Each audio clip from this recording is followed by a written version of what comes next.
بسم اللہ الرحمن الرحیم۔ السلام علیکم ورحمۃ اللہ وبرکاتہ۔ آج کی تجوید کلاس میں آپ سب کو خوش آمدید۔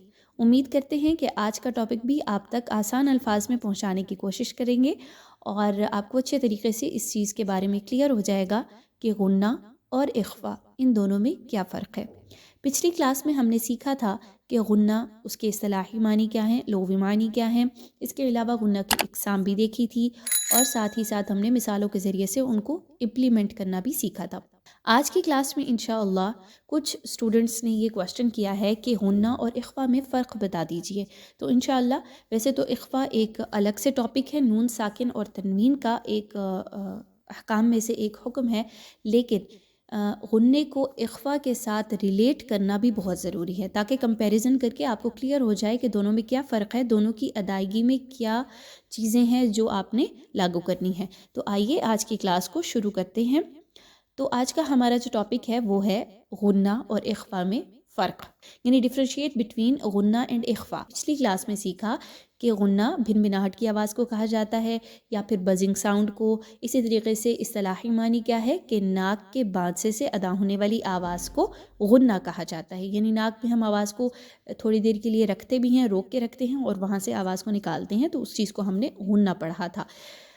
آج جو ہم سیکھیں گے جو نیو ٹرم ہے وہ ہے اخفا۔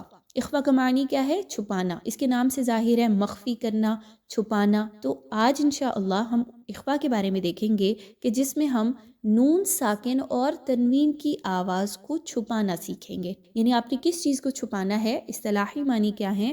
نون ساکن یا تنوین کی آواز کو چھپانا۔ پچھلی کلاس میں ہم نے یہ سیکھا کہ غنہ کون سی 2 لیٹرز پر ہوتا ہے؟ نون اور میم، نون مشدد اور میم مشدد۔ نون مشدد کیا ہے؟ ایسی نون کہ جس پر تشدید کی علامت آ جائے۔ اسی طریقے سے میم مشدد کیا ہے کہ ایسی میم جس پر تشدید کی علامت آ جائے تو اس کو ہم میم مشدد کہیں گے۔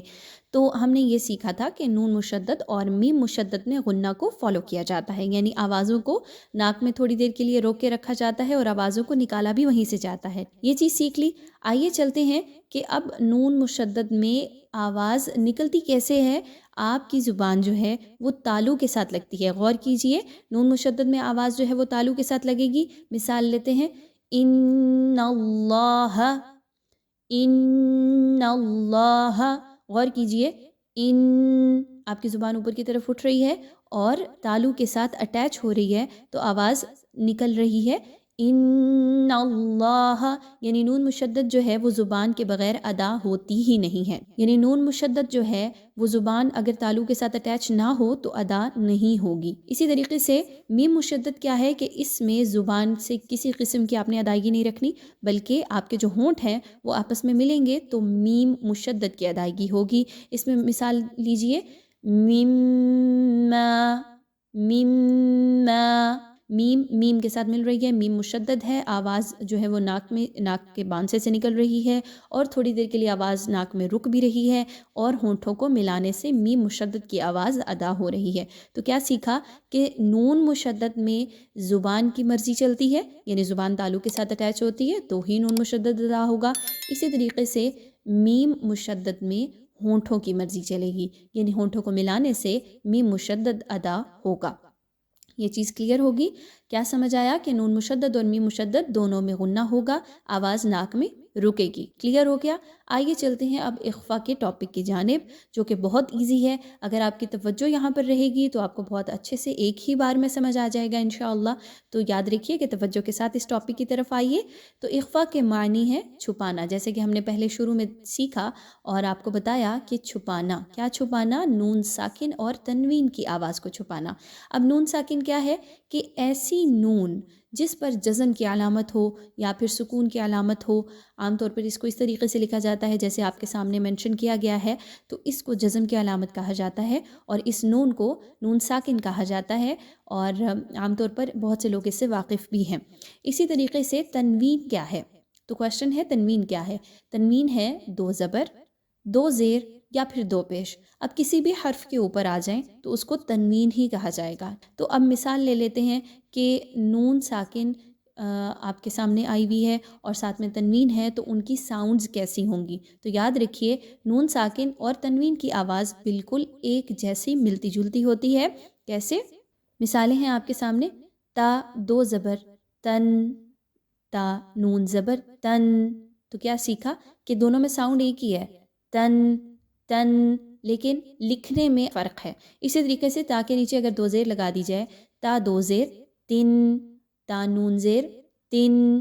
ساؤنڈز سملر ہیں بٹ ان کی رائٹنگ میں جو ہے وہ فرق ہے. اسی طریقے سے تا دو پیش تن، تا نون پیش تن.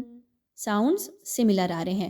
تو آپ کو کیا چیز واضح ہو گئی کہ نون ساکن کی جو آواز ہے بیسیکلی اس کو چھپانا ہے، چاہے وہ تنوین میں ہو یا پھر نون ساکن ایز اٹ از میں ہو. ٹھیک ہے. تو اب اخفا کب ہوتا ہے؟ اخفا تب کیا جاتا ہے، یاد رکھیے ان 15 لیٹرز کو یاد رکھ لیجئے کہ نون ساکن یا تنوین کے بعد، یعنی ایسی نون جس پر جزم ہو یا پھر تنوین دو زبر دو زیر دو پیش کسی بھی حرف کے اوپر آ جائے، اس کے بعد اگر یہ 15 حروف آ جائیں گے تو آپ نے وہاں پر نون ساکن اور تنوین کی آواز کو چھپانا ہے. اب یہ 15 حروف کون سے ہیں؟ تا، ثا، جیم، دال، ذال، زا، سین، شین، صاد، ضاد، طا، ظا، فا، قاف، کاف. یہ 15 حروف ہیں. یہ اگر آ جائے نون ساکن یا تنوین کے بعد تو آپ نے وہاں پر ان کی آواز کو، یعنی نون ساکن اور تنوین کی آواز کو چھپانا ہے، اخفا کرنا ہے. یاد رکھیے کسی لیٹر کی آواز کو آپ نے نہیں چھپانا. یعنی مثال لے لیجئے نون ساکن یا تنوین کے بعد دال آ گئی ہے تو اس لیٹر کی آواز کو نہیں چھپانا بلکہ نون ساکن یا تنوین کی آواز کو چھپا کر پڑھنا ہے. تو انشاءاللہ ابھی ہم مثالوں کے ذریعے سے سمجھیں گے تو آپ کو بات اچھی طریقے سے واضح ہو جائے گی. تو مثال لی ہے ہم نے، ایک ورڈ لیا ہے قرآن پاک میں سے ہی، عند. عند. اب اس کو عام طور پر اخفا کر کے ہی پڑھیں گے، ظاہری بات ہے، لیکن آپ کو سمجھانے کے لیے اس کو میں پڑھ رہی ہوں. عند. عند یعنی نون ساکن کے اوپر آپ دیکھیے تو اس کے بعد دال کا حرف آ رہا ہے. تو دال حروف اخفا میں سے ہے، جیسے کہ ہم نے پڑھا 15 حروف میں سے ایک ہے. عام طور پہ لوگ کیسے پڑھتے ہیں؟ عند. یعنی آپ غور کیجئے تو انگلش میں یہ ساؤنڈ کیسے آئے گی؟ ENNDA. عند. تو ایسا پڑھیں گے تو آپ یہاں پر اظہار کر رہے ہیں. کیوں؟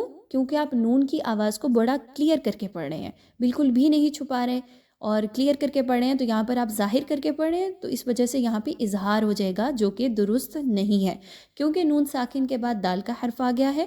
دال حروف اخفا کے 15 حروف میں سے ایک ہے تو آپ نے یہاں پر نون کی آواز کو چھپانا ہے، ظاہر نہیں کرنا. اب کیسے چھپائیں گے؟ سوال یہ ہوتا ہے کس طرح سے چھپایا جائے نون کی آواز کو. تو یاد رکھیے کہ عام طور پر ہم نون کی ادائیگی تب کرتے ہیں نون مشدد میں، جیسے کہ ہم نے سیکھا کہ زبان ہماری تالو کے ساتھ اٹیچ ہوتی ہے. یہاں پر اخفا کے قاعدے میں آپ نے کیا کرنا ہے کہ زبان کو کسی جگہ کے ساتھ نہیں ملانا. زبان ایز اٹ از آپ کے منہ کے خالی حصے میں رہے گی اور نہ ہی زبان کو ہلانا ہے، نہ ہی کسی جگہ کے ساتھ ملانا ہے اور نہ ہی ہلانا ہے. آپ کی زبان ایز اٹ از رہے گی اور نون کی ادائیگی یا نون تنوین کی ادائیگی ہو جائے گی. کیسے؟ زبان کو فوکس میں رکھیے اور زبان کو کسی جگہ کے ساتھ نہ ملائیے اور یہاں پر اس ورڈ کی ادائیگی کیجئے. عند. عند.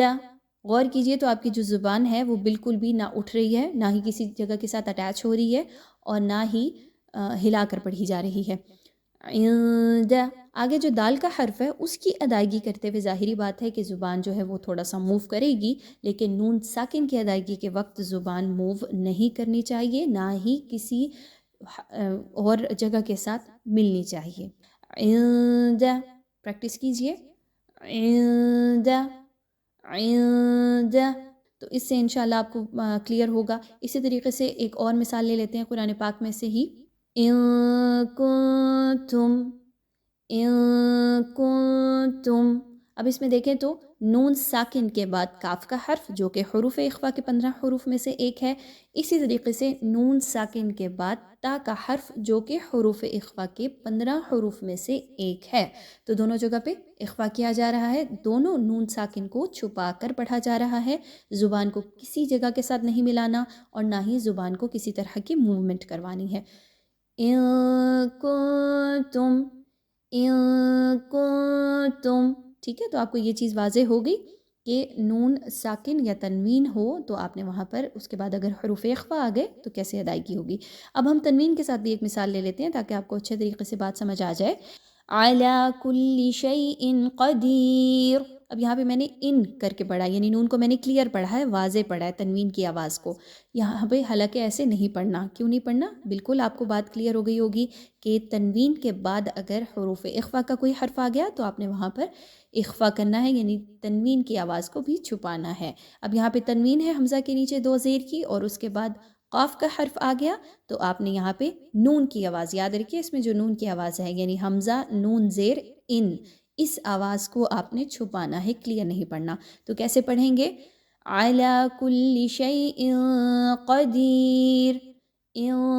قدیر، زبان دیکھیں بالکل آپ نے خالی چھوڑ دی، کسی جگہ کے ساتھ نہیں مل رہی، نہ ہی آپ نے اس کو ہلانا ہے. تو کیسے ہوگا؟ قدیر، ان اللہ علی کل شیء قدیر. تو امید ہے یہ پوائنٹ کلیئر ہو گیا ہوگا. آج مثالوں کے ذریعے سے آپ کو ان دونوں رولز میں فرق اچھے سے واضح ہو گیا ہوگا. مزید کوئی اور کویشچن ہے تو آپ ضرور کامنٹ باکس میں لکھیے، ضرور اس کا رپلائی کرنے کی کوشش کریں گے انشاءاللہ. السلام علیکم ورحمۃ اللہ وبرکاتہ.